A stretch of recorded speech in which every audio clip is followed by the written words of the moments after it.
আসসালামু আলাইকুম। চিস্তিয়া তরিকার উন্নয়ন ও সুফি সেবা ফাউন্ডেশন ইউটিউব চ্যানেলের পক্ষ থেকে আপনাদের সবাইকে জানাই আন্তরিক অভিনন্দন। আমি জাহেদ সরকার আল চিস্তি আপনাদের মাঝে আজ আরও একটি নতুন ভিডিও নিয়ে হাজির হলাম।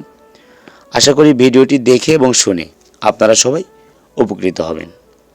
আজকের আলোচনার বিষয় নারী ও নারী সাধনা।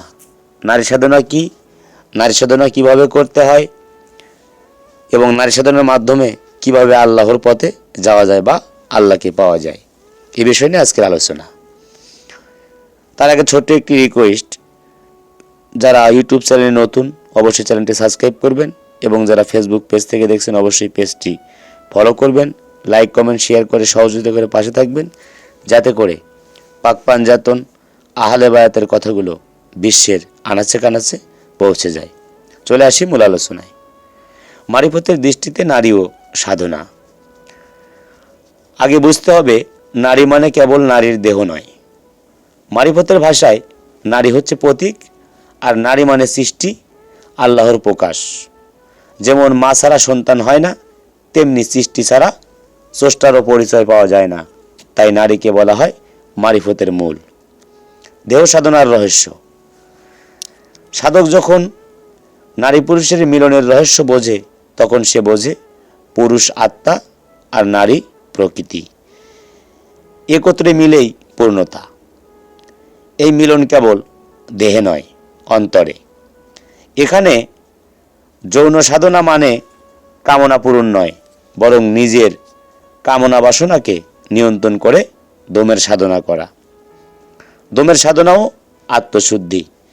নারী পুরুষের সম্পর্ককে কেন্দ্র করে সাধক সাধনা শিখে কামনা দমন না করলেই হৃদয় শুদ্ধ হয় না। শ্বাস প্রশ্বাসের মাধ্যমে কামনাকে পরিশুদ্ধ করলে অন্তর পবিত্র হয়। দেহ সাধনা মানে নিজের রিপুকেই নিয়ন্ত্রণ করা। নারী বীজরোপণ কথাটি প্রতীক। এর মানে নারীর ভিতরে লুকানো আলোক সুধা গ্রহণ করা, অর্থাৎ নারীকে কেবল ভোগের বস্তু মনে করা যাবে না। নারী কোনো ভোগের বস্তু নয়। নারীকে ভাবতে হবে আল্লাহর রহস্যময় সত্তা হিসেবে, জানতে হবে সেই জ্ঞানী সাধকের পবিত্রতার উৎস। আল্লাহকে পাওয়ার পথ। নারী পুরুষের মিলনের মাধ্যমে আল্লাহ দেখা। সৃষ্টি আর স্রষ্টা কখনো আলাদা নয়। আমি আবারও বলছি, নারী পুরুষের মিলনের মাধ্যমে আল্লাহ দেখান। সৃষ্টি আর স্রষ্টা কখনো আলাদা নয়। নারী ছাড়া যেমন পুরুষ অপূর্ণ, তেমনি সৃষ্টি ছাড়া আল্লাহর পরিচয়ও ধরা যায় না।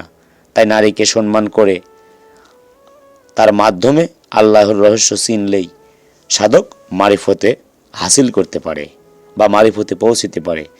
যতক্ষণ পর্যন্ত একজন সাধক নারীকে সম্মান না করবে, নারীর মাধ্যমে আল্লাহকে চিনবে, ততক্ষণ পর্যন্ত সে মারিফতের কিছুই নয়। নারী মারিফতের মূল প্রতীক। দেহ সাধনা মানে কেবল যৌন কর্ম নয়, বরং দম, কামনা ও আত্মশুদ্ধির সাধনা। নারীকে ভোগ করলে নয়, বরং নারীকে আল্লাহর নির্দেশন মনে করলে এবং সম্মান করলে স্রষ্টাকে পাওয়া যায়।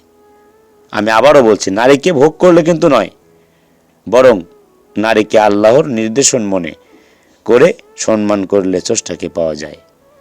নারী ও পুরুষের মিলন আসলে সৃষ্টি ও স্রষ্টার রহস্য উন্মোচন। তাই মারিফতের ভাষায় বলা হয়, নারী হলো আল্লাহর আয়না। নারীকে ভোগ নয়, নারীকে জেনে সম্মান করো ও তার মূল এবং তার মধ্যে লুকানো স্রষ্টাকে চিনলেই প্রকৃত সাধনা পূর্ণ হয়। এক কথায় এখানে বোঝানো হচ্ছে, বা আমি আপনাদেরকে বোঝাতে চাচ্ছি, নারীকে জেনে সম্মান করো এবং তার মধ্যে লুকানো স্রষ্টাকে সাধনার মাধ্যমে চিনতে হবে। এটাকে নারী সাধনা বলা হয়। যদি ভিডিওটি দেখে আপনারা উপকৃত হন, অবশ্যই চ্যানেলটি সাবস্ক্রাইব করবেন এবং নতুন নতুন আলোচনা পেতে চ্যানেলটি সাবস্ক্রাইব করে রেখে দিবেন। এবং যারা আমাদের এই ইউটিউব চ্যানেলে ভিডিও নিয়মিত দেখে আসছেন তারা হয়তো অবগত আছেন।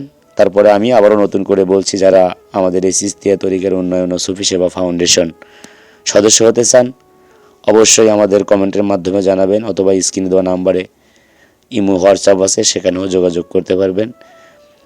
আমরা এখানে মানবিক কাজে অংশগ্রহণ করেছি, আপনারাও আমাদের সাথে থাকবেন এবং এই সংগঠনে থেকে আমাদের সাথে সহযোগিতা করবেন এবং আপনার এলাকায়ও গরিব দুঃখী মানুষের পাশে দাঁড়াতে চেষ্টা করবেন।